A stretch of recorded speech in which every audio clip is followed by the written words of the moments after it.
Нэг эхэлцэнтэй. Нэг. За үчимэнд тэгээд манайха орж ирээ шеэрлдэ түгээгээд өгөөрөө өнөөдөр ярих сэдв маань Монгол улсын популистуудын тухай популистуудад ингээд Монгол улс баларч байгаа. Өнөөдөр яг үйл явдал юу болоод байгаа тухай тодорхой яриа гэж байгаа. Тэгээд түгээгээд өгөөрөө. Тэгээд би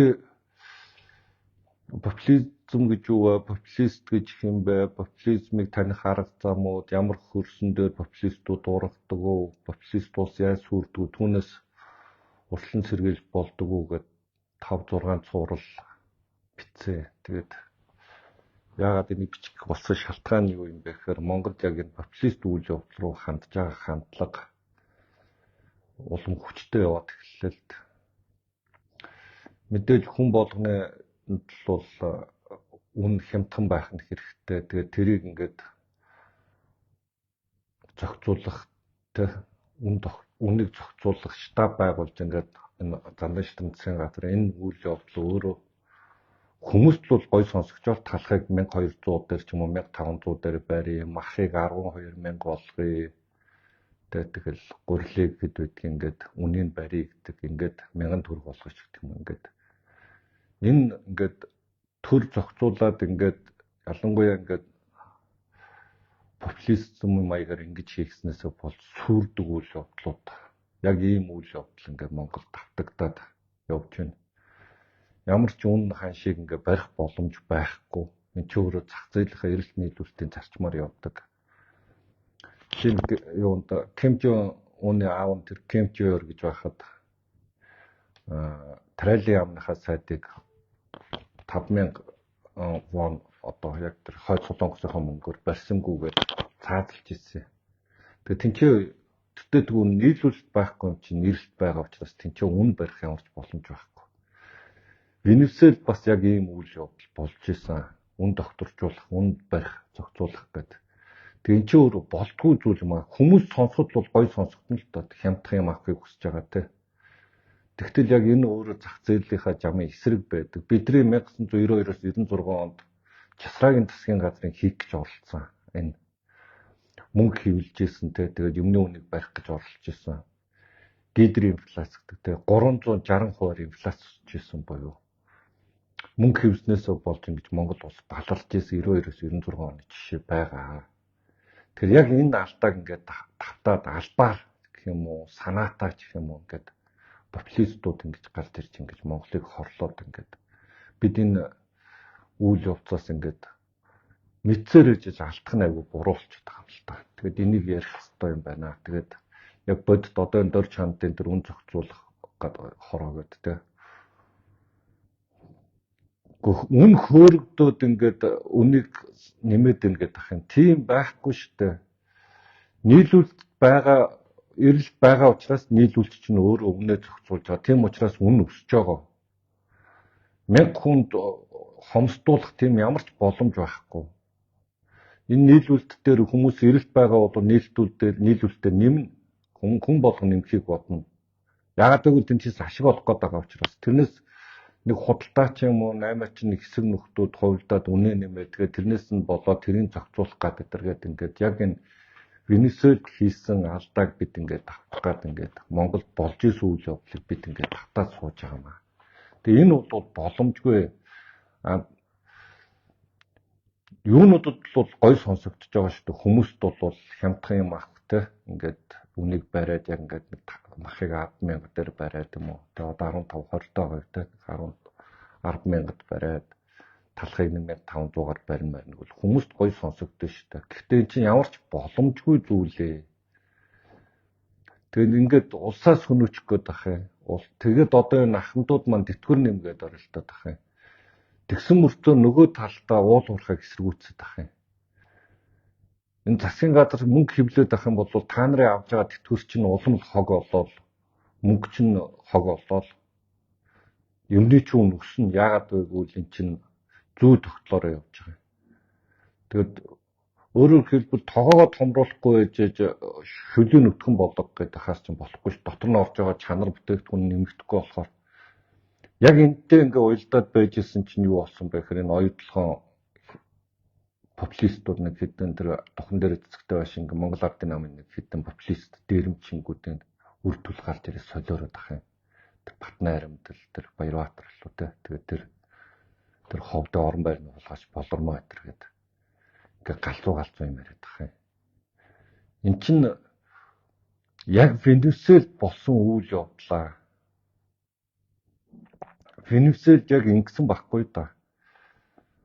Гадныхан бидрийг дээрэмдээд эдрийг хөөж гаргаад жаргачээ гэдэг гадаадын хөрөнгө оруулалтыг хөөж гаргаад тэгэд нэг дайсан бий болгосон. Тэр нь одоо тухайн үеийн тэр юуны Венесуэлийн сөрөг хүчин буюу либерал намынхнаас тэдрийг хөөгөөд ингээд өнөөдөр бидрийг халтар царайд кино үздэг байхад $1 Венесуэлийн мөнгөний тэмдэгтээ боливар гэдэг юм л да. Тэр боливар нь 3400 байсан. Гэтэл одоо 5 сая хүрч штэ $1 тэнцэх боливар нь мөнгө хэвсээр хагаад энэ. Өөрөөр хэлбэл нэг талх авахд 3-4 тор мөнгөтэй очиж талх авдаг болсон. Гэхдээ талх одоо бол олдгоо болсон. Бүх юм дууссан те. Ингээд хувь хвшлийнхнийг ингээд дээрэмдээд ингээд байхгүй болгосон. Сүүлдээ эмийн дамлаад ингээд эмийн сан дээр аптекууд дээр эмийн сангууд дээр юу тавьсан. Хориг тавьд засах нь төр засах нь өөртөө эмүүд оруулсан. Мэдээлэл тэнцээ чинь эрэлт байгаад нийлүүлэлт нь байхгүй болчихор ингээд өмнө өсдөг. Энэ зүй тогтлоход дагуу явсаар хагаад өнөөдөр дэлхийн хамгийн аимшигтай улс болсон Венесуэл. Тэгээд энэс болоод нийт хүн амынх нь 4.1 25 орчим хувь ингээ 32 сая хүн амтай улсын чинь 7 сая ингээ дөрүүд гараад явцсан. Энэ өөрөөр хэлбэл ажил төрөл хийх боломжтой хэсэг нь ингээ гараад явцсан. 7-8 сая хүн ингээ гараад явцсан. Гадагшаага тэгээд өөр оронд очиж амьдрах гэдэг ингээд. Тэгээд тэнцээс нэг $5.10 орж гэр бүл рүү явуулдаг. Ийм нэг юм бий болсон. Хамгийн аюултай улс үндэстэн болсон. Монгол өөрөө бид нар тэр үндэсний аюулгүй байдал тархлаа малтлаа Монголын тусгаар тогтнол ингээд ялангуяа цэвэр туснаж ярьдаг нөхдүүд галзуу юм ярьдаг хүмүүс ингээд ойлгох байхгүй. Энд чинь ингээд юмны үн өсөөд ингээд төр зохицуулах гэдэг юм бол энэ чинь хүн амьдрахгүй Монгол залуучууд гараад явчихна. Энд чинь ингээд гарч явхаас аргагүй байдал руу авчиж чадсан шүү дээ. Засгийн газрын чинь хийгээд байгаа ажил. Тэгээ энэ өөрөө хүмүүсийн ахуй амьдралыг сүйтгэж эхлэхээр хин энэ ч амьдрахыг хүсэх юм бэ? Хүмүүс тав тухтаа тэгээд эрхчлөөдөө тэгээд чөлөө зах зээлтэй тийм газар руу явж амьдрахыг хүснэ. Энд чинь хин ч үлдэхгүй. Тэгээд мэдээж нэг хэдэн хөвгчүүл үлдэх байхтай тэгээд нэг хэдэн хүүхдүүд үлдэх байх гарч орж чадах боломжгүй хэсэг тэр нөгөө хүмүүс үлдэх байхтай тэгээд бус нь бол ингээд гараад явна шүү дээ. Өөр тэр нийгэм хамгаалал хөдөлмөрийн яамны өөрсдийнх нь судалгаа байлаа шүү дээ. 65-аас 16 насны хүмүүсээс судалгаа аваад гадагшаа гарах уу гэсэн чинь бараг 70% нь гадагшаа гарахыг хүссэн байгаа байхгүй. Энэ юуг харуулад байгаа бэ гэхээр энэ 0 эрдэнэ оюун эрдэнэ засгийн газраас ахуулаад энэ духан дээр цэцэгтэй байшингийнхны сүүлийн 10 жил Монгол улсыг сүрүүлсэн гавьяа энэ Халтмаагийн Батбулга манай нам дотор нэг юм дээрэмч нөхөр бий. Тэгээд эдрийн хийсэн Монголыг сүрүүлсэн эмгэнэл энэ бол Монголыг сүрүүлсэн эмгэнэл ахгүй та. Тэгээ энэ үйл явдлаас болж хэн хохирох юм бэ гэхээр тэр нэг ядуу өөртөө ядуу гэдэг байгаа хоолны мөнгө олдохгүй юм зовоод байна гэдэг хүмүүс та нар илүү зовно илүү бүр илүү дарчлна. Яагаад гэвэл боломжтой хэсэг чинь гадагшаа гараад авчих учраас та нар энэ ч илүү их боолчлох системд амьдрна. Тэний чин дагаад муухай бүх юм бий болно те аллаг хядлага дээрэм тонол хулгай зэлгээ те бие үнэлт юу гэдэг юм те бүх бузар булаа юмныг дагаж бий болдог. Тэгээд ийм үйл явц руу ингээд түлхээд байна. Энэ яг Венесуэл шиг юм болоод байна. Одоо энэ хойд хөрш Орос шиг юм болоод байна. Энэ мангадуудын чинь нийт хүн амын шиг нь бас 10 гаруй хувь нь гараад авсан шүү дээ. Арай эрүүл ухаантай 150 орчим сая хүн авдаг. Гэхдээ 140 сая л гэдэг. Яг үнэндээ хэд байдгийг нь бол мэдгүй юм лээ шүү дээ. Албасны тоо бол. Энэ чэнэс эрүүл ухаантай ингээд жоохон хөрөнгө мөнгөтэй ингээд амьдрах боломжтой хэсэг нь Европ руу гараад авсан. 9 сая гаруй хүн. Сүүлийн 5-4 жилийн дайны хугацаанд 4-5 жилийн дайны хугацаанд. Тэгээ яг энэ үйл явдлыг ингээд Монголд давтамжтайгаар хийгээд байна. Тэр гэр бүлийн хууль гэдэг нэг юм ингээд одоо ингээд яг орж ирж байгаа нь яг энэний давтамж авахгүй та. Гэхдээ тэгээд хариуцлагатай ээж аав, хариуцлагатай хүмүүс байгаа. Тэгээд тэр хүмүүс ингээд хоорондын хайр сэтгэлийг хуулиар зохицуулдаг гэж ямар эргүү мал нэгдэр заагаад өгсөн. Тэгээ мангар юм яриад. Тэгээ манай тэр Тэмүүжингийн хэлээд байгаа гэр бүл гендрийн харьцааг хадгална гэдэг юу гэсэн үг юм? Гендер гэдэг үгнийхээ утгыг ойлгож байна уу? Хүүсэл гэсэн үг шүү дээ. Тэгэд ийм галзуу юм байлаа. Тэгээд нууц амаргаа яаж шийдэх юм мэдгүй гээд торгонч шиг. Яаж мэдэж та нар торгох гэж байгаа тэр нууц амаргуудыг. Тэгээ ийм мэдрэл муутай ийм эрүүл бус сэтгцийн өвчтэй ийм хилцээ сууж байгаа. Тэгэхэд өнөөдөр 26 онд амьдрал илүү хүндрэх чинь. Яагаад гэвэл хөрөнгө оруулалт орж ирэхгүй байна. Монголд гадны хөрөнгө оруулалт орж ирэхгүй байна. Ганц орж ирсэн том төсөл төр оюутлогын төсөл өнөөдөр тэр духан дээр эцэгтэй байшингийн дээрэмчтэй тэр үр зулбсхнууд дайрч юм те тэр Батнайрамдал Болормоо Баярбаатар гэдэргээд та нар нэг бодит жишээ ингээ хаалчаа. Яг одоо болсон бодит жишээ.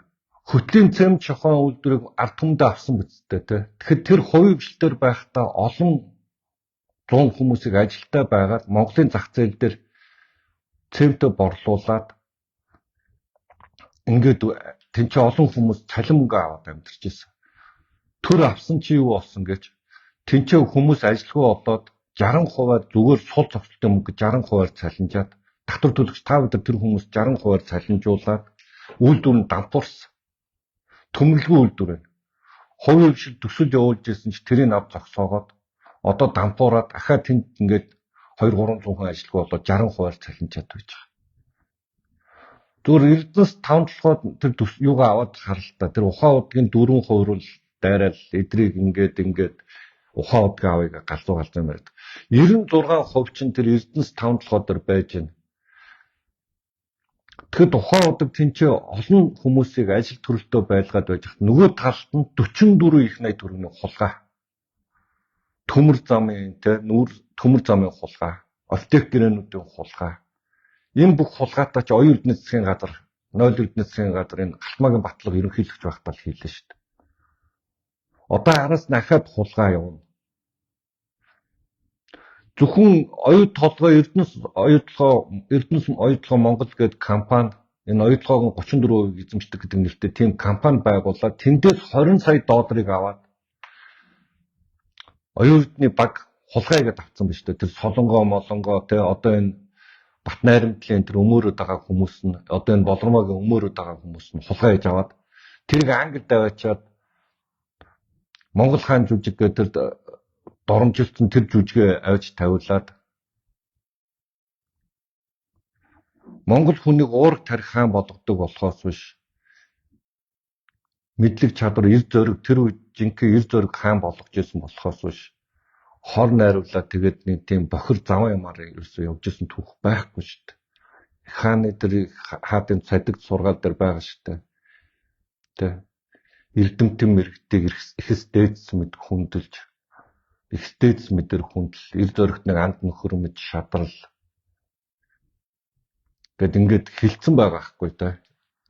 Гарын урд дүүтэйг иргэн мэд асарч хамгаал гэд тэнцээсэн цус нүсний тухай нэг ширхэгч өгүүлбэр байхгүй шүү дээ. Их хаан бол саруул ухаанаас илүү сайн нөхөр гэж үгүй мунхаг хилэнгээс илүү муухай дайсан гэж өгүүлсэн байхгүй. Тэгээ хаан чинь өөрөө дандаа тийм эрүүл саруул ухаантай хүмүүсээр бүрдүүлж тэнцээ тэгээд хөрөнгө мэдээж энэ том зах зээлийг бий болох гэж тэр хүн болвол энэ бүгдөө л тэр тухайн үеийн тэр торгоны замыг ярьдаг. Энд чинь чөлөө зах зээл бий болгоч явсан хаан шүү дээ. Тэгэхэд ингээд одоо тэрийн далимдуулаад ингээд цуснууд яриад солиот яг энэ сэтгцэн мэдрэлийн өвчтөй хүмүүс шиг юм яриад. нэг талдаа социализм сайхан байж гисэн мөртлөө нөгөө талдаа Монгол цус их хаан гэж балаараа. Соцлагерийн үед тэр шоронгийн үед чинь Чингис хааны тухай ном дээр ганц хэрэг өгүүлбэр өгдөгөөс 10 жилийн ном дээр. Би 10 жилд тэр ном Чингис хааны тухай 10 жилийн хүүхдийн тэгэл ер нь Чингис хааны тухай Монголын нууц товчоноос өөр юм байдгүй байсан шүү дээ. Цэндийн дамдын сурангаан тэр нэг уянг нэмсэн тэр нууц товчол байдаг гэсэн өөр юм байдгүй л байсан шүү дээ. Их хааныхаа нэрийг хэлж чаддгүй л өстэй. Бахархаж чаддгүй л байсан шүү дээ.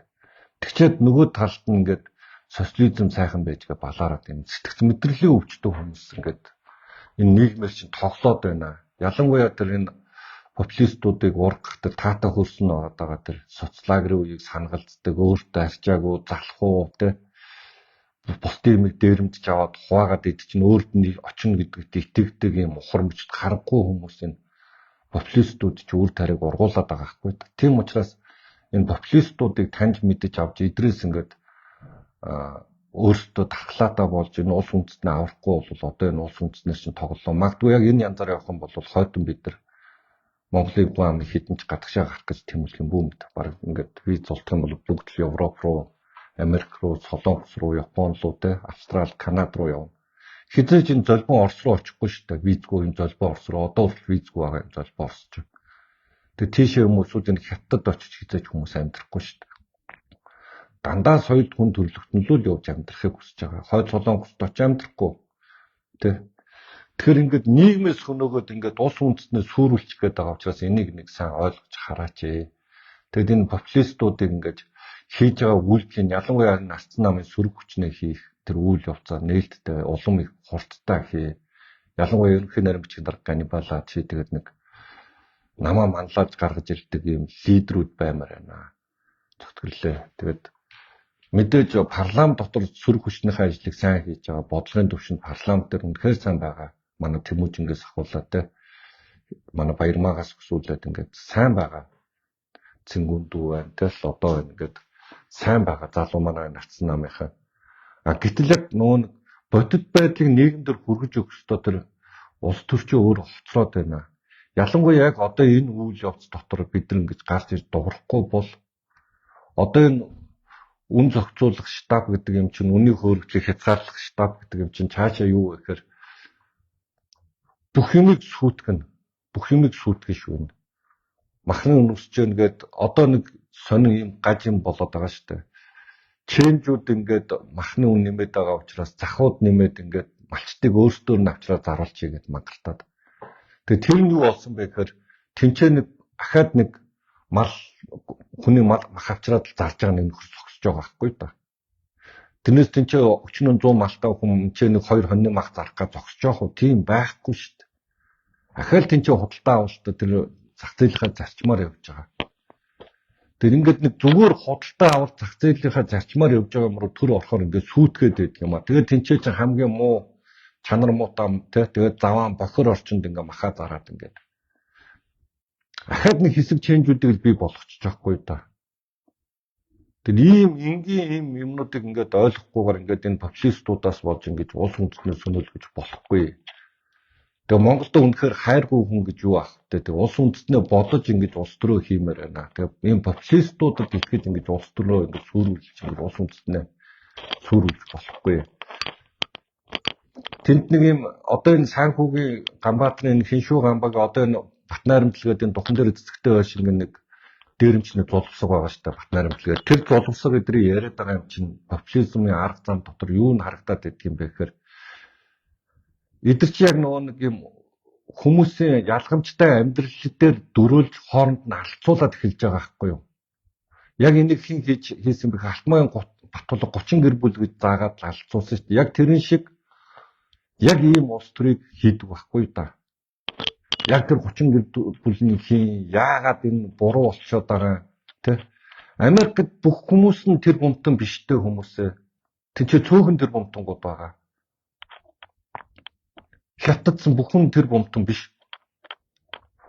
Дундчаас дээшээ дундч төвшний амьдралтай хүмүүс энэ нийгмийг авч явдаг. Тэгтэл тэр дундч төвшнгөө бий болгож байгаа тэр дунд төвшнгөө сүйтгэхэд яг нөгөө нэг социалист сэтгүүн бол император ард ядуу гуйлгчийн ард түмэн нөгөө талд нь ноёд хутагттай феодал ноёдууд гэж яагаад ингэж алцуулж ирсэн тэр түүхийнх нь тэр нэг хачин балиар тэр домгийг одоо хэрэгжүүлээд эндээс нь болж хүмүүсийн үзээд хоорондоо үзээд сэтгхүүг бий болгож ингэж алцуулаад байгаа.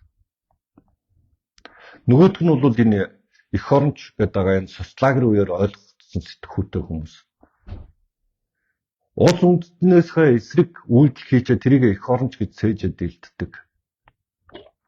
Өнөөдөр хэрв нарийн цэрэгтэй төмөр зам 5-7-оос гашуун сухатын бомбтой холбогдоод гарцсан байсан ганц модын бомбоор гарцсан байсан бол өнөөдөр энэ хүмүүсийн нэхэд байгаа тэтгэврийн юм хэд дахин нэмэгдэх боломж байсан уу? Байсан. Хэрв тэр их сайхан ахын тэр хинэ сайхан бэлгийн засгийн газрын үеийн хятад Монгол 200 жилээр хятад өгчөөс ингээд үлээгээд байгаа тэр юуг ядаж нэг олоод харч хэрэгтэй юм л. Хятад Монгол Япон гурыг хамтарсан хувийн хвшлийнхээ аваад энийг аваад явцсан байсан бол 30 40 жилээр байгаа. Хятад Монгол Япон гурыг хамтарсан Япон логистик тээврийг хариуцж байгаа.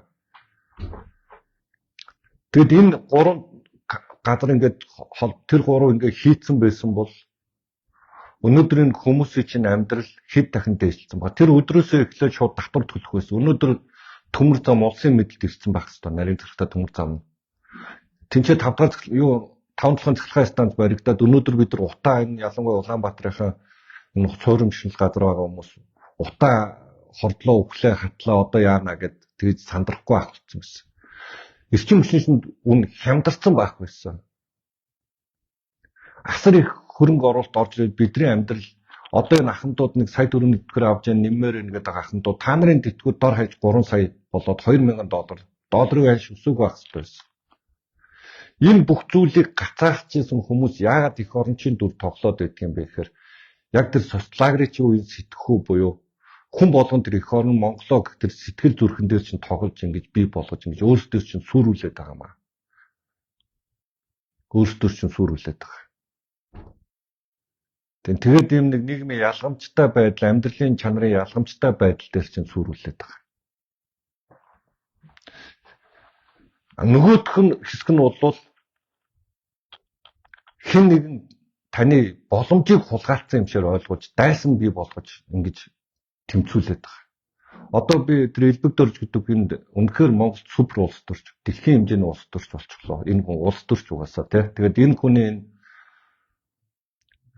тэгэл Америкаас ирсэнгүй энэ Монголыг сүрүүлсэн гэ балаарадах нэг ширхэг та нар материал гаргаж ирээд тэр элбэг дөрж гэдэг хүнтэй холбоотой нэг ширхэг материал авч харуулчаач. Тэгэхээр өөдөөс юу Эрдэнэ төлөвлөрөөс юуны тижээлийн цэг дээр очих байгаа үнэ гэж хэлсэн гэдэг нь тийм штэ. Үнэн байсан, тийм байсан. Тийм учраас Оросууд бидэнд зарсан байхгүй да. $450 сая Оросууд бидэнд энэ байгаа хөрөнгө зарсан байхгүй да.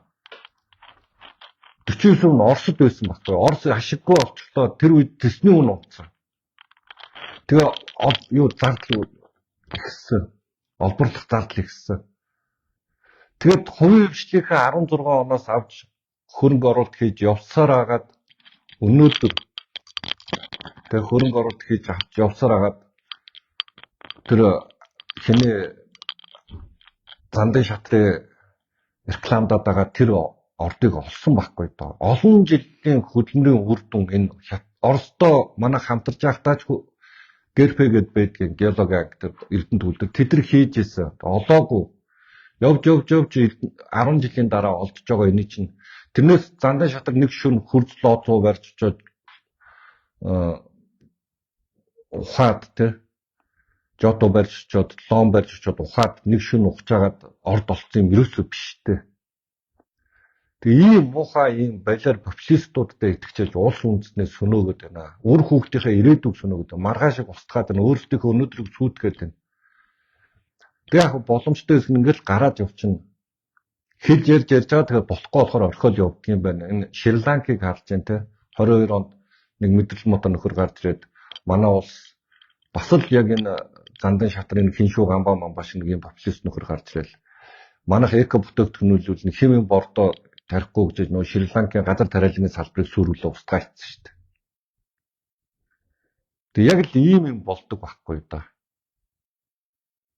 Улс үндэстнээ ингэж сүнөчдөг юм. Тэгэд Тэнцэнээс боломжтой хэсэг нь гараал явцсан Шри-Ланкаас бас. Оросоос гараал явцсан ингээ боломжтой хэсэг ингээ дайн тулаа ингээ мэдрэл мотоо ингээ хүнийхээ эрхийг хаагаад ингээд үзэл бодлоо илэрхийлж навч шоронд хийгээд далаад хядаад байгаа болохоор ингээд хүмүүс нь гараад явчихж байгаа. Уул Монголдо амьдрмаар байгаа хгүй та. Монголынхаа бас ингээд нэг 5 цаасныхаа татварыг төлөөд ингээд монголчуудынхаа дунд амьдрмаар байгаа хгүй. Тэгээ үнэхээр ингээд lumpen периодоор царайлаад байвал та нарын дунд амьдрах хүн олдохгүй шүү дээ. Бүгд ихэнх эрүүл сар ухаантай хэсэг чинь гараад явчихна. Тэр харахгүй байгаа 32% чинь үлдэн. Тэгээд тэдэн дээр туснууж юу вэ? Тэр юм яриа хоорондоо суугаад дибил хүүхдүүд гаргаад тэгээд байж байна үстэй.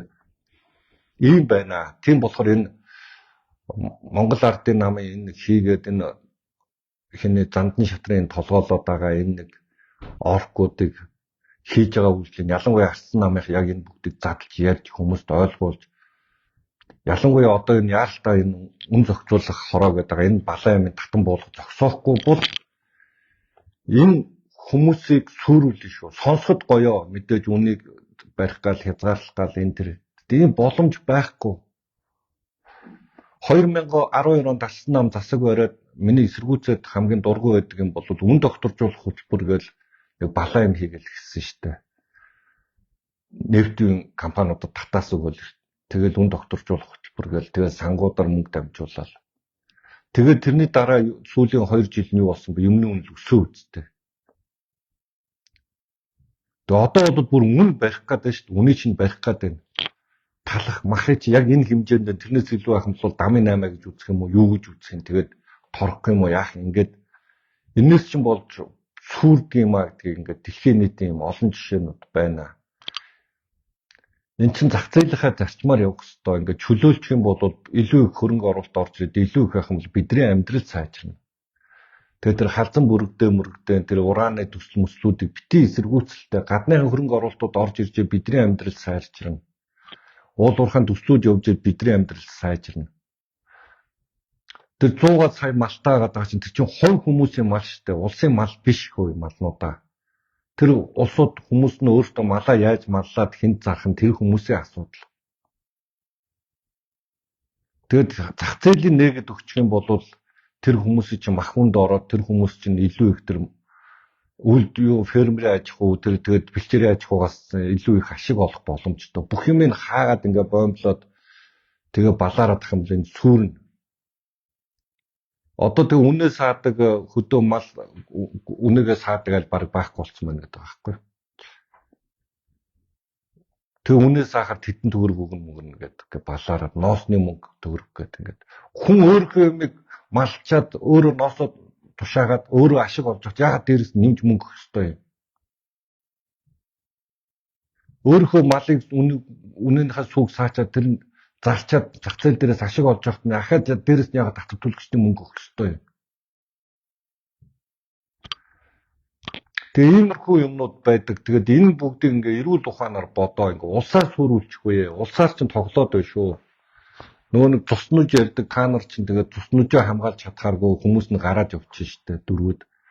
Хин нэг юм харанхуй нөхөн дотор амьдрахыг хүсэхүүтэй. Энэ бол ойлгомжтой. Тэгээд боломжтой эрүүл сарвал засаг нь бол гараад явна. Тэгээд тэр харанхуй нөхөнд амьдрах дуртай тэр туснууж ярьдаг тэр хомос өвдөслүүд lumpen периодорууд нь тус нь гараад явна. Тийм болохоор эрүүл сарвал ухаантай хэсэг нь энийг ойлгож энэ бүх зүйлийг илүү их дэмжиж бичиж хэлж ярьж байгаараа л гэж хүсэх гэж өнөөдөр лайв хийж байгаа маа. Сахан юу вэ? Хоёр тоо. Асуулт байна уу? Таныг юу мэддэг гэж яриад идэм бэ л гэсэн тиймгүй яриад байна.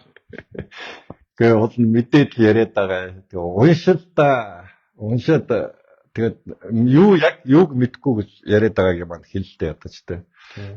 Тэгээ ингээд одоо энэ оюут толгой дээр ингээ галзуу юм хийгээд бид нар энэ оюут толгойн Канадын том компаниг хөөгөө дэлхийн топ 5 компани нэг шүү дээ. Энэ дэлхийн топ 5 компани нэгийг хөөгөө гаргах юм бол энэ оюут толгойг чинь хятадууд л ашиглана. Өөрхийн ч ашиглахгүй. Энэ Оросууд чинь ах гээд балаараад байдаг энэ хомос оюутгсуудын тэгээ балаараад байдаг энэ мангадуу чинь дайн хийгээд юм хэрэг өдр хөрөнгө оруулалт гэх юм бол манайх шууд хоригт ороод ингээд та нар үр хүүхдээ Украин руу авчиж махны машинд авчиж байна. Дэлхийн зах зээл бүх юмнаас хаагдаж боогдоод бүр гуйлах юм болно. Өнөөдрийн сонсоод байгаа баяр цогтой шүү дээ. Ингээд сайдсан. 2-7 гэрээ хийсэн. Оросууд Калининградын нэг шүүхтэр одоо Европын холбоотууд чинь нэг зарга үүсгэсэн байгаа юм гинэ. Рио Тинтотой өөр нөхөл учруулсан гэдэг. Рус аал гэдэг компани байдаг шүү дээ. Өнгөн цагааны магнат болсон. Тэгээд хохирлоо тооцоолаад тэр одоо хохирсон юмда Монгол Рио Тинтогийн хувьас аавна гэсэн яриа яваад байгаа гэсэн юм хүмүүс ütсэн байлаа. Тэгээ ер нь бол тийм л юм явж байгаа шүү дээ. 5 толгой 2 толгой гөхгүй байсан Санжийн баярын энэ үе ерөнхийлөгч нарын ингээд хийжсэн нүүдэл дандаа л ийш явсан байхгүй. 2014 онд тэгээд тэр төсөл яг ингээд явж байхаас нахуулаад зогсоогоол ингээд одоо 0 эрдэнэ харбин дээр очиж хулгай хийж дараа нь өчнөө дээрэмд хормол хийж хаад гэрээ хийлээ шүү дээ. Өөрсдийнхөө ашгийг хятад авах гээд 44 их 80 төгрөг гэдэг чинь асар их мөнгөштэй хүмүүсээ тэгээд энэ оптик гэрээнүүд ингээд дэлгэгдээд одоо галчлаа. Жишээ нь зөвхөн төмөр зам дээр 5 толгоогоос урагшаага гашуун сухатын бомб руу явсан төмөр зам дээр л ихэд 14.6 орчим их 80 төгрөгийн ашиг оптик гэрээ юу хийж авсан байгаа. Одоо энэ голомтын баясгалан, халтмаагийн Батбулга, Лувсан намсраа оюутны 3. Тэгээ ийм мөнгө зөвхөн төмөр замаас 220 км замаас хулгай хийсэн мөнгө нь. Тэгээд нааша зүүн баян руу холбосон замаас хичнээн чих 80 төгрөг хулгай хийсэн. Тэр бүх гэрээнүүд нь ил болцсон байсан буцаагаад хаацсан байлаа шүү дээ. Зандаа шатраа тэр гэрээ мэргээ буцаад ил болгооч. Та нар тэгэл дээрэмд тонол хийх гээд ирэхээр буцаад бүх юмаа хаачдаг те. Тэгээ хоорондоо хэрэлдэхээр шударгын төр тоглодог Монголд ийм байж болохгүй л. Монгол улс шинэ нэгэн улс төрчин ингээд дохой зангаагаар ингээд явах юм бол авилгатай тэмцэх газар гэж байгаад яах юм. Зүгээр улс төрчин өрсөлдөгчнөр намдаг ийм өөрөөр хэлбэл нөгөө нэг Адольф Гитлерийн үед байсан Гестафын цагдаа нар шиг ажиллах болохгүй шүү дээ. Оросын налогны полицейгээ татрын бай цагдаа нар шиг ингээд Путиний дуурахаар очиж дээрэм хийдэг юм дээрэмччиг байж болохгүй шүү дээ. Авилгын тэмцэх газрынхаа. Тэгэхээр ийм бодлоо юм бололтой одоо хуулийнхаа дагуу хуультай шүү дээ. Цагаан дээр хараад идсэн хуультай. Тэр Лувсан намсраа оюутныг тэр прокурорын жаргал сайхан дээр оруулж ирэлтэй тэр жаргал сайхан гэдэг юм нөхөр бай. Бүх юмыг барьж суучаад ингээд улс төрийн нүүдэл гарах гэдэг ингээд балаараа суугаад байдаг. Энэ минийг бололтой одоо хуулийнхаа дагуу бүх юмнууд нь ямаар. Энэ улс сүрэх юм бол та нар жаах боломжтой гэсэн тэгэл үр хүүхдээ авал гараад явчихна. Тэгэл нөгөө цэвэр туснаас яриад агуу их хормор ингээд балаараад байдаг. Та нар улам л ядуу болол энэ ч гуйлагч нэг л Орос хятадын боол болол амьдрын шүү дээ. Ёстой хүссэн хятадч орж ирээд та нарыг 100 явнаар дээрлэх байлгүй. Тийм л явж шүү дээ. Одоо Венесуэл тийм л шүү дээ. Өндөр мэрэгжилтэй тэр эмч багш магш тэгээ тэр хүмүүс нь тэр Латин Америкийнхаа орнууд бүр өрөвдөлтөд тэр Боливид төрт очиж ажиллаж нэг хэдэн доллар олоод тэрхээ ихэнхэн эмэгтэйчүүд нь бэл үнэлж мөнгө олж шүү дээ. Одоо энэ орсуучин тийм л шүү дээ. Тэр юу Макао над дүмжгаагууд Макао Сингапур руу биш юу Гонконг руу очиж үзэхгүй юу? Оросын хятадын төв Шанхай Бээжин руу очиж үзэхгүй юу? Битүү Оросын яснууд л шүү дээ. Тийм л болно шүү дээ. Тэгээ бид нар ч хүн ам цөөтө нөө нэг туснаж яриад байдаг малнуудаа та нар ийм л юм руу ингээ хүмүүсийг төрхлөө балаарад ингээд сүйтгэдэг шүү дээ. Энийг эрүүл ухаанаар жоохон бодож ойлгож авдаг хэсэг маань яг хоо эрүүл ухаантай хэсэг нь энийг ингээ сайн хийж ярьж тэр мэдрэл муутай тэр сэтгэл мэдрэлээ өвчтөг хүмүүстэй сайн хийж ярьж байхгүй бол ингээ улсаараа тоглуулчих юм бол чи бидэртээ хайран байхгүй та. Чинээс явж чадахгүй байгаа шалтгаан чинь бас нэг ах トゥ хамаатан садан маань бас нэг босгоцны бизнес маань байна те. Тэгээд энэ чинь бас нэг өөрийнхөө бас хүч мөрөөж байгаа Монголдоо ингээд нэг хүн шиг амьдрахыг хүсэж байна те. Тэгэл Монгол тэгээ Венесуэл шиг боллоо тэгэл нэг ийм балаа улс байвал хаана эрхчлөө тэр миний их орон шүү дээ тусгаар тогтнол хаана эрхчлөө тэр миний их орон тусгаар тогтнол маань боллоо явна шүү дээ. Тэгэл энэ ч хятадуудад орсуудад тэгээд нэг энэ тухан дээр зэсгтэй байшин энэ дээрэмчдүүд дээрлэхүүлэл зодуулаад төсөм талхуулахын төлөө амьдрах эдхийн төлөө ингэж зовж зүвдэрч амьдрахгүй шүү дээ. Хинч тэгж амьдрахыг хүсэхгүй. Тэр энийг илүү сайн ойлгож ухаараас тэгээд тэр соцлагер үеийг санагалзаад байдаг тэр гуйлагчин сэтгхүүтэй соцлагерийнхаа үед тэр шоронд тэр соцлагерын шоронд сэтгхүүн үлдсэн хүмүүс л бол одоо сайхан байж мэйжгээ балаараад тэдрдээ сайхан байх тэр нэг юм чинь тэр нь үз. Тэгээд үр хүүхэд чинь тэгэл илсэн сахаргүй хоосон талах оройдоо нэг лавшаал иддэг тэр хөв тавилан өсөд байгаа бол тэгээд тэрлүүгэл явна шүү дээ. Тэгээ ийм юм руу ингэж хурдтай явж байгаа гэдэг эрүүл ухаантай хэсэг нь илүү сайн ойлгоод тэгээд тэр хүмүүстээ түгээгээд өөрөө өөр юу гэж байна. За өнөөдөр хэлсэн оюу толгойн сонсгол шоу юу? Шоу бол хэнийг хамгаалсан, хэний захиалгатай шоу вэ? Таны санал бодлоо хуваалцаач. Гэхдээ энэ шоу гэхээсээ илүүтэй Оросын захиалга тэр би хэний баяр цогтой хэлээд байгаа. Тэр баяр цогтой яриад байгаа тэр үйл явдал ер нь бол Монголоос татхуулгын үеэс эхлээл энэ 3 дахь хүршийн хөрөнгө оруулалтуудыг зогсоох гол ингээл оролдог. Одоо мань Канадын уулын нэгэн гол эрчим хүчний төсөл бодит төсөл шүү дээ. Ингээд хэрэгжижсэн төсөл тэрийг зогсоосон те. Уул нь ингээд явчихсан бол бид нар асуудлаа шийдэх гэдээсэн шивээ Английн хөрөнгө оруулалттай эрчим хүчний төсөл явах гэсэн тэрийг зогсоосон. Хятадын хөрөнгө оруулалтаа Багнуурын эрчим хүчний төсөл явах гэсэн тэрийг зогсоосон. Япон Хятад Монголын хамтарсан 5 толгой эрчим хүчний төсөл явах гэсэн тэрийг зогсоосон. Дандаа л Оросын сонирхол байдаг шүү дээ. Одоо бол би бол оюу толгойн дээр Оросууд гэхээс илүү Хятадууд эдрийг ашиглацглаа гэж харж байгаа. Том зах зээл хажуу яг өөрсдийнх нь хэрэгцээ энэ яг энэ доор байгаа учраас ашиг олохын тулд энэ нэг тухан дээр цэцэгтэй байшингийн дээрмч мөнгө өгвөл улсаа худалдахад нэг алхахад илүү угаасаа түүхэн тийм шүү дээ. Монгол ардын нам чинь шууд түүхэн тийм шүү дээ. Мөнгө өгөөд яах юм бол эсвэл тэгээд эрх мэдэл амлчих юм бол монголчуудыг бууцж алдаг түүхтэй бол нам шүү дээ. Тэгээд намт хийхдээ дэрмийн бүлэг шүү дээ. Тэгээд эдрийн түүх нь энэ оюутны 0 эрдний хийсэн Халтмаагийн Баттуулгын хийсэн юм бол хятадаар айлгаад хамгийн хятадаас өөртөө тэр юмаа зарж ашиг олсон хүмүүс шүү дээ. Тэгэхээр яг ийм маягаар Оросууд ч нь бол хятадын дүү болцсон шүү дээ.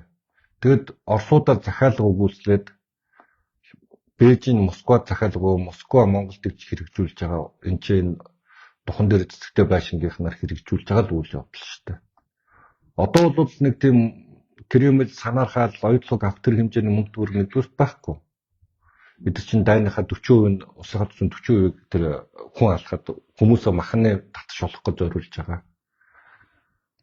Хятад бол энийг авах сонирхол байгаа учраас Оросоор дамжуулж энэ Монголдхын золбин нотуудаар энэ тухан дээр цэцэгтэй байшингийн зулбсуудаар хийлгэж байгаа. Тэгээ баярандсан Санжин баярандсан тэр синдикатуудын нэгэнцээ хэлсэн л байлаа шүү дээ. Ингээд болохгүй гэдэг. Тэгэд энэ бол тэрнээс тэр бат найрамдлагаа тэр нэг ховдын мэдрэл мото хацаа мацаа энийг бодоод нэг сэтгээд хийгээд ах юм биш л дээ. Тэр болормоо тэр Баярбаатар гэдэг тэр уулын чамчуулан хичээл юу юм бэ?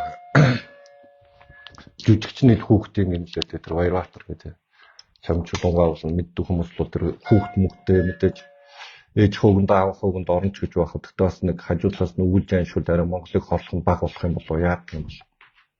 Тэгээд зүгээр л Монголыг хорлох хятадын захиалгатай Оросууд гүйцэтгэлтэй Монгол захиалгатай хятад захиалууд Оросууд энэ монголчуудыг гүйцэтгэлийг хийлгүүлж байгаа.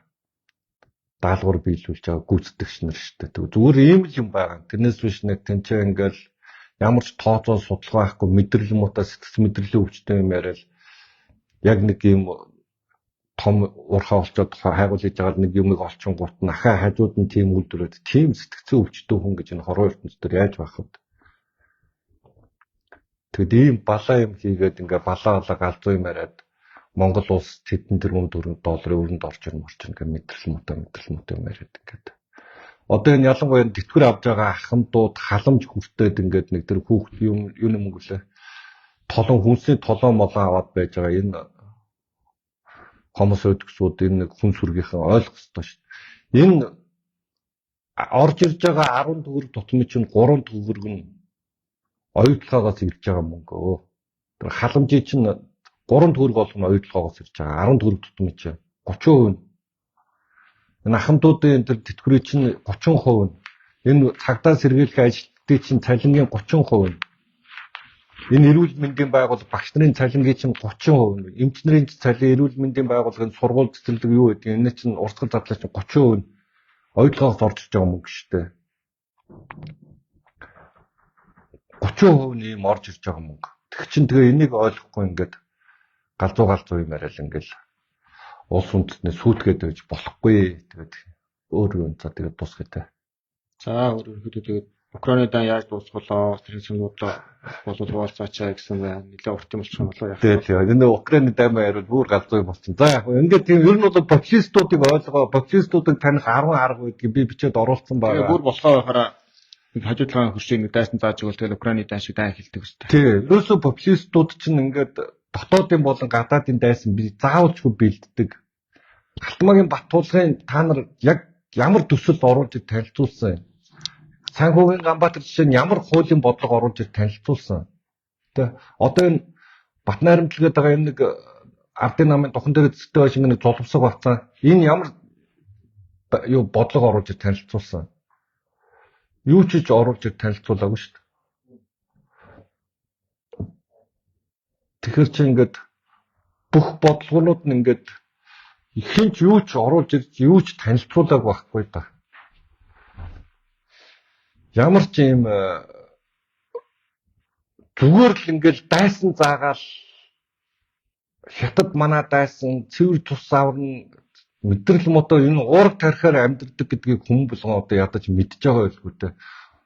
Хоёр дээр нэг нь хоёр тэнцүү дөрөв чухал болохоос биш цэвэр тусаар тоо одож болохгүй үстэй.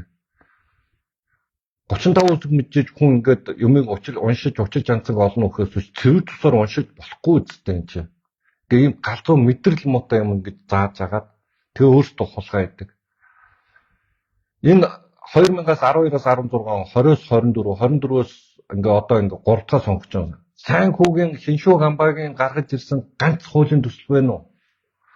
Халтмаагийн Баттуулга гэдэг хүн Монголыг өргөн найрагт царихтаа гэж хооронд нь хэрэлдүүлж агаад хадмуудаа ашиг өгсөн хадмуудны житийн зүүн талаар нарийн зэрэгтээ хоёр төмөр зам шууд уурхаан гүн дээрээс явдаг. Хос төмөр зам бариулсан. 100% хэвтийн хөрөнгө оруулалтаар шүү бүр. Энд чинь бид нар болохоор өргөн найрын танк орж ирнэ гэдэг солиородсон. Тэгээ энэс өөр Халтмаагийн Баттуулгад ганц хэрэг хуулийн төсөл байна уу? Ганц хэрэг хуулийн төсөл барьсан уу? Популизм хийж салхитын мөнгөний ордыг дээрэм хийхдээ ахмадуудын зээл авцсан тэр үр хүүхэд нь аригчин те үр хүүхэд нь арчаагүй тийм ахмадууд тэтгэр авцсан байсан. Тэдний өрийг тэгэлсэн. Зүгээр мөрөөрөө хөдөлмөрлөөд үр хүүхэд нь аав ээжтэй гай болохгүй альтайхан сайхан хөдөлмөрлөжсэн ахмадууд ялгарлагдаад үлдсэн шүү дээ. Тэтгэр авцсан байсан тэр үр хүүхэд нь аригчин тэр үр хүүхэдтэй тэтгэр авч өгсөн ахмадууд л өрөө тэглүүлсэн. Тэгээ популизм гэж эндээс дараа нь тэр мөнгөн шахаагаа залууг яриад байгааг сонсоод 1.7 их 80 төгрөгийн зандан шатар Халтмаагийн Баттуулга хоёр тусдаа хулгай хийж авсан гэж. Ийм л юм хийсэн шүү дээ. Популистууд ийм л байдаг. Популистууд ийм л байдаг. Ингэж улс үндэстнээс сүнөөдөг. Тэгэд энийг эрүүл ухаанаар бодож сэтгэж ойлгож харах хэрэгтэй. Тэгэхгүй бол Монгол улс яг ингээд дараачийн Венесуэл рүү ингэж явж байна. Энэчнээс манай Монгол чинь хүн ам цөөтэй 3.5 сая хүнтэй. Тэрний 300 орчим мянган гадаадд байна. Нийт хүн амынх нь бараг 10% гэсэн үг. Ахаад энэчнээс 30% гараад явхад залуучуудын чинь уурах тарихтай хүмүүсийн чинь 30% гараад явхад энэ чинь яг нөгөө нэг хомо соёдгсууд хүн сүргүүлтэн. Говь илсийг хууржаад идэхээр 10 гурил болдгийм байлээ гэхэд тэрэнд итгэдэг тийм хөлдөөснүүд үлдэн энэ чинь. Үр хүүхэд чи яг тэгж үлдэнэ. Яагаад гэдэг асуулт өөрсдөөсөө асууж чадахгүй тийм хомо соёдгсууд л энэ чинь үлдэнэ. Тэгээд ийм нэг юм өөрөө ингээ бүрэлдэн тогтоод сүндэг юм аа. Хин нэгэн дайсантаа дотоод нөө хүн юм болохоор эго гэж хин нэгэн дайсан бодож олж ингэж явсаар хагаад бидний хүүхэд багтсан тийм л байсан. Ямар юмныхаа тэр зоё көсөм диск Морозов Матрасов өдр байхад Пелмонтны өдөөс 18 настай хүүхэд цээж байгаа. Энэ минь яг ийм домог зохиогоол энд итгэдэг ийм хомос өдгүүд үлдээд тэгээд эрүүл саруул ухаантай хэсэг нь гараад явчихна. Тэгээд жинкнээсээ хятадын Оросууд чинь хятадтай дүү болцсон шүү. Хятадын өргөмөл хүүхэд нь болцсон. Тэгээд жинкнээсээ ингээд Орос хятадын дуу нурж унна. Тэгэд ийм байрлахгүй тулд энэ эрүүл ухаанаар асуудал хандаач л гэдэг. Тэрнээс хин нэгний тавил мавил балаа гэж балаа юм яриад гэдгийг. Тэгээд тийм биш. Манай аавыг Түшээд хаан Эрдэнэ Чанга ушууны хүн. Миний аав товдолж тайжи удам миний үг эзэн цэцэг маань лэгжир гэж том тайж хүн байсан. Тэдний удмын хүүхэд би. Миний цайн оюун хаан далаа чанхранг шүү. Дайлтан овгийнхан. Тэгэхээр миний удманд тэр цуснууж ярих байгаа бол тийм байхгүй. Зөвхөн энэ цуснуужоор цэвэр цуснууж энэ илийг балаа ямаар чинь улс үндэстэн удирдах болдгоо сүнөөгөө сүрүүлчдэг юм популистууд ийм ашигладаг гэдэг би таних 10 арга замыг чинь ингээд бичсэн байгаа. Тэгээд эрүүл ухаантай хэсэг маань тэрийг уншсан багтай. Тэгээд мэдээж хомос гэдэг хүн сүрэг тэр lumpen перлторууд бол миний юу яриад байгааг ойлгохгүй ойлгомжтой. За ингээд өнөөдрийнхөө лайвыг хүрээд өндөрлөе. Тэгээд шеэрлдэ түгээгээд өгөрөө. За баярлалаа.